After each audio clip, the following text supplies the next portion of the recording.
이사야 42장 2절 말씀입니다. 그는 외치지 아니하며 목소리를 높이지 아니하며 그 소리를 거리에 들리게 하지 아니하며. 아멘. 이 말씀은 제가 정말 궁금해하는 말씀입니다. 진짜 예수님이 이렇게 하지 아니하셨던가요? 안 외쳤습니까?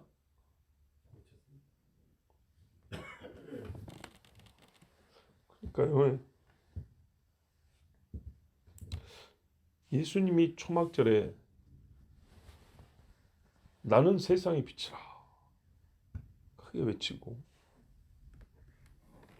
누구든지 내게 와서 마시는 자는 그 배에서 생수가 흘러나오고 영원히 목마르지 아니하리라 외쳤고, 산상수훈에서도 그 많은 사람들 앞에서 복이 있도다 외치지 않았습니까? 많은 무리, 그러니까 이 사람들이 많이 모였을 때 큰 소리로 설교했지 않았습니까? 나사로야 나오라고 큰 소리 안 쳤습니까?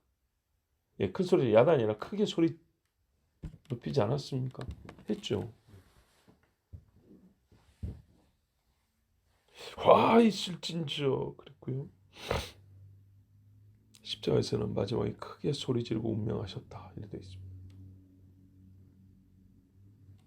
마지막으로 예루살렘 올라가는 그 길에는 수많은 사람이 노래 부르고 호산나 다윗의 자손이여 찬송을 했는데 그 소리 안 막았습니다. 여리고에 들어갈 때 많은 무리가 그 길에 함께 했습니다. 요즘으로 말하면 도로를 거의 차단한 정도로 어마어마한 사람이 몰렸고, 예수께서 오시는 길을 보고 삭개오는 미리 준비하고 있었고, 바디메오 소경은 크게 소리져서 나사렛 예수 다윗의 자손이여 나를 불쌍히 여기소서 했습니다. 그 골목, 대로든 골목이든 예수님의 소리가 굉장히 컸습니다. 예를 든다면 더 찾을 수 있겠죠. 근데 이 정도로도 충분합니다. 분명히 외쳤고 목소리를 높였고 그의 소리는 길거리에서 들렸습니다. 그러면 2절은 예수님이 아니라 다른 사람에 대한 이야기인가 보다. 말도 안 되는 이야기죠. 전체가 다 예수님 이야기인데 어떻게 이것만 빼고 아니겠습니까? 그러면 도대체 이 말씀은 어떻게 해석해야 되는가요? 자, 여러분, 우리는 전무 할 때만 없다라는 표현을 씁니까? 전무라는 말 아시죠? 단 한 번도 없을 때만 없다라는 표현을 쓰냐고요. 단 한 번도 안 했을 때만 안 했다는 말을 씁니까? 물론 그때 쓰는 것이 제일 맞습니다. 원칙은 그래요. 그렇지만 여러분, 현저히 횟수가 적거나 수많은 횟수를 한 사람에 비하여 그 수가 매우 적거나 아니면 양이 미비하거나 또는 이 경우 의도와 목적이 보통의 행위자하고는 완전히 다를 때, 그때 부재나 부정의 표현을 씁니다. 나는 안 했다, 그런 적 없다 라는 표현을 씁니다.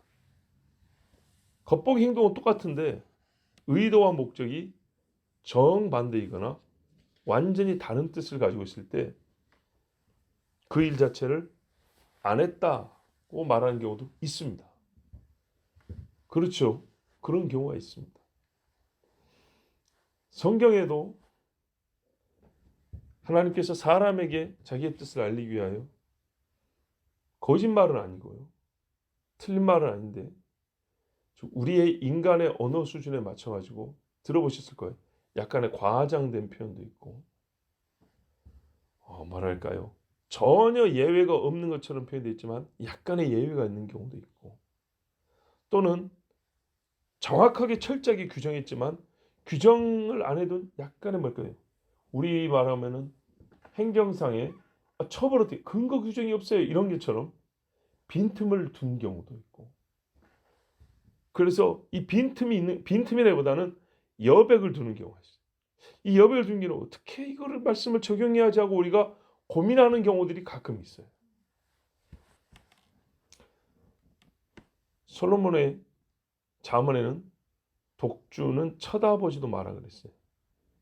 포도주는 번쩍이고 흘러낸다고. 그런데 분명히 성경의 믿음의 사람들이 술 마신 이야기가 있어요. 어떻게 해석해야 되죠? 우리 하나님이 인간들의 마음을 즐겁게 하는데 포도주를 줬다고 돼 있어요. 근데 또 뭐래요? 그거 퍼먹으면 짐승된다. 먹지 말아야 된다. 어떻게 해석해야 됩니까? 하나님은 하나님이 준 거고 하나님이 안 준 건가요? 둘 다 준 거예요. 그렇죠? 자, 그런 것처럼 표면적 의미하고 깊은 의미하고 일상의 상황과 소위 말하는 특수 상황 또는 가끔 있는 일로서 하나님이 주시는 만족과 기쁨을 누릴 수 있는 정도와 그 정도를 지나쳤을 때의 일이 있습니다. 그래서 지혜로운 사람은 아예 인간의 연약함을 알기 때문에 처음부터 차단하고 멈추고 하는 오히려 하나님이 더 성숙한 생각을 할 수 있기를 바라고 그렇게 말씀하는 경우도 있습니다. 오늘 본문에는요. 분명히 예수님은 외쳤어요. 안 외치지 않았어요. 외쳤는데 하나님 나라 복음을 전하기 위해서 외쳤어요. 자기를 알아달라고 가는 데마다 요란하게 말하고 다니지 않았어요. 대통령 선거나 국회의원 선거쯤 생각해 보십시오. 옛날에 누구 행차요 하고 나타났던 높은 양반들을 한번 생각해 보십시오. 코바디스인가 베언헌가의 영화 보면 그 총독이 행차하는데 위에서 구경하다가 요즘 한국식으로 하면 기왓장을 떨어뜨려요. 그래가지고 그 집이 아주 그냥 풍지박산 나는 사건이 그렇게 시작이 전개가 되는 요란하게 나팔을 불고 행차한단 말이죠. 예수님은요 그렇게 말하고 다니지 않으셨어요. 오히려 형제들도 모르게 은밀하게 예루살렘을 올라가셨어요. 사람들이 예수님이 계시다는 곳을 알고 몰려들었지 몇 월 며칠 어디에 집회 있으니까 모이라는 식이 아니었어요. 몇 월 며칠 날 모이라는 게 틀렸다는 게 아니라 우리 주님은 그런 방식을 안 쓰셨다는 거예요. 우리 주님은 목소리를 크게 외쳤어요. 이 사람도 아브라함의 자손이로다. 삭개오에게 오늘 네가 나와 함께 낙원에 있으리라. 십장 한편에 있는 강도에게 그 주변 사람 다 들었습니다. 있는 힘을 짜내서 큰 소리를 냈습니다. 내 죄 사함을 받았느니라. 이 소리하고 예수님이 박수 받았습니까? 핍박 받았습니까? 왜 그런 말을 했죠? 나사로야 나오라. 죽은 자를 살렸습니다. 다 큰 소리로 말했습니다. 하늘에 하나님이 계신 것과 그분의 하시는 일을 나타내는데 목소리를 아끼지 않았습니다.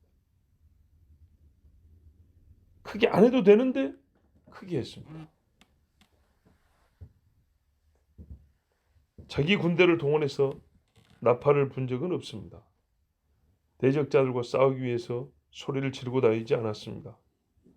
거역하는 자들에게도 오래 참으셨고 대제사장 무리의 말도 안 되는 신문에 도시장으로 끌려낸 양처럼 침묵했습니다. 일반 사람들은 억울하다고 난리를 칠 상황인데 어디 나를 돕는 자 내 편이 없냐 하고 사람들을 끌어모으느라고 제자들 보내서 시끌벅적이 할 참인데 그러지 않았습니다. 베드로를 물끄러미 바라보셨습니다. 그리고 그가 시험에 빠지지 않기를 기도했습니다. 예수님은 그의 음성이 길거리에 들리게 하지 아니했습니다. 가치없이 쉽게 들리는 소리가 많습니다. 여러분, 이 도회지들 보세요. 사람들 많이 다니는 길에 길 옆에 집 있는 사람들은 굉장히 힘듭니다. 시장이라면 시장의 소리, 찾기라면 찻소리, 학교라면 아이들 떠드는 소리, 내가 가까이 있는 곳에 있는 그 사람들이 사는 소리가 아주 시끄럽게 들려서 누군지 뭐 하는지 어떤 생각을 가지고 있는지 며칠 듣다 보면 다 합니다. 가볍게 아무 때나 사람을 피곤하게 하는 소리들 많습니다. 그렇게 말하지 않았습니다. 진주 목걸이를 돼지 목에 걸려주는 것과 같은 소리 지르 아무나 보고 그냥 받아라 이런 식으로 안 했습니다. 누구나 받아야 됐지만 가치 있게 전했습니다.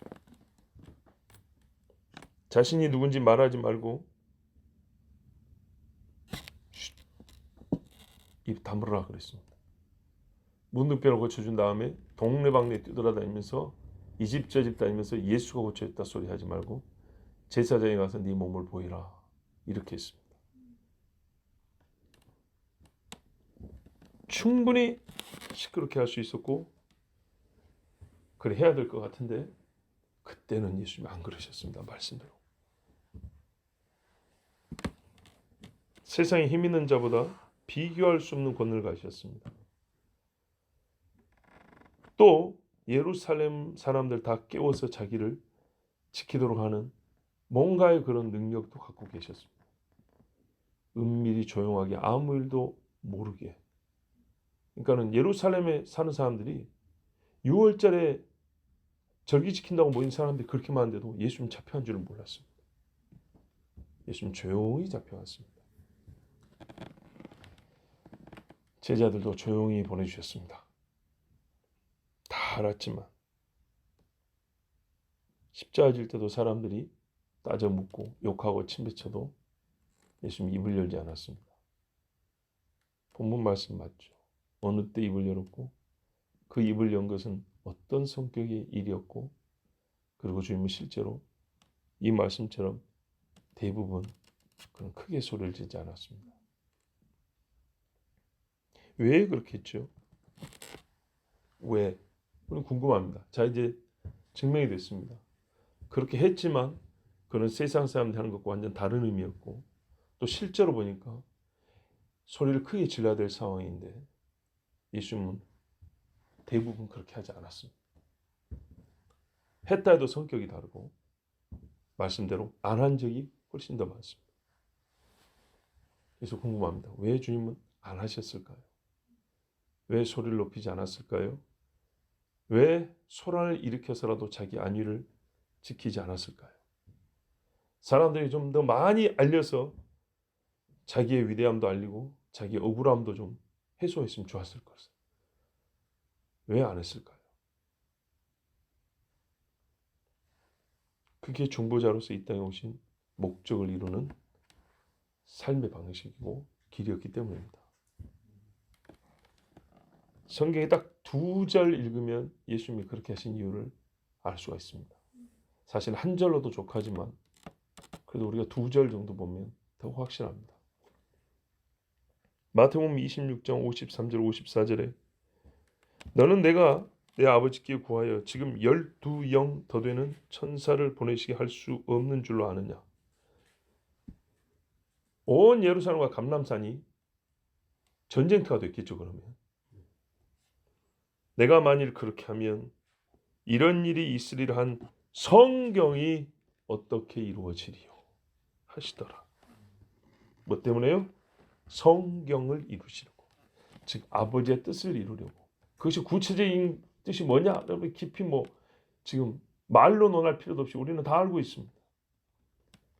즉 이 땅에 메시아 기름 부음을 받아서 죄인들을 구원하러 오신 이 일은 하나님이 성경에 말씀하신 요식대로 돼야 되는 겁니다. 그래서 주님은 12영 더 되는 천사들을 불러다가 이놈 새끼들 다 죽여버리고 충분히 안전하게 빠져나갈 수 있지만 그리 하지 않는다 했습니다. 뭐 때문에요? 성경을 이루시려고. 두 번째, 요한복음 18장 36절에 예수께서 대답하시되 내 나라는 이 세상에 속한 것이 아니라 만일 내 나라가 이 세상에 속한 것이었다면 내 종들이 싸워 나로 유대인들에게 넘기우지 않게 하였으리라. 이제 내 나라는 여기에 속한 것이 아니니라. 아멘. 뭐 때문에요? 내 나라, 아버지의 나라, 하나님의 나라 때문에. 근데 이 성경과 나라를 얘기할 때 맥락이 똑같잖아요. 어떤 맥락이죠? 저 원수가 나를 잡아 죽이려 하는데 이게 예수님의 삶에 있어서, 그러니까 육신을 입은 예수님의 삶에 있어서 최 절정의 사건이고 제일 중요한 사건 아닙니까? 이때야말로 예수님이 그동안에 쌓아온 인기를 써먹어도 되고 사람들이 받은 신뢰를 이용해도 되고 그것도 부족할 것 같으면 하늘에 있는 종들, 천사들 불러다가 싸워서 정말 세상을 발칵 뒤집어 놔도 되고 이 절정의 사건에서조차도 주님은 그리 안 했어요. 그럼 그 앞에 일들은요? 안 했다는 거죠. 왜 안 했냐? 이렇게 해서 만약에 천사들 보고 지금 싸워가지고 세상을 뒤집는 식으로 하나님의 나라가 임하는 건 아니기 때문에 그래서 하지 않으셨어요.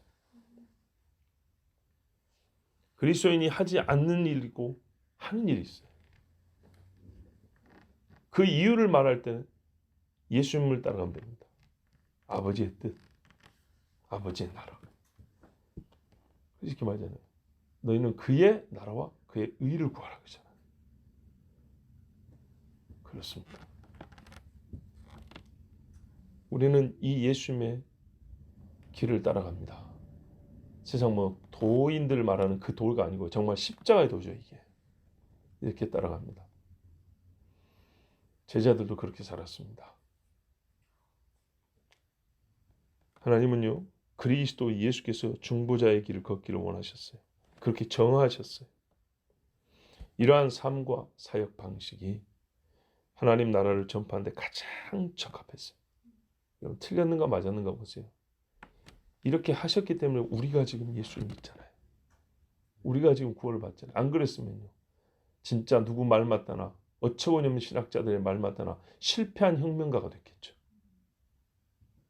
그러나 이렇게 하셨기 때문에 만인의 구원자 대속주가 되신 거예요.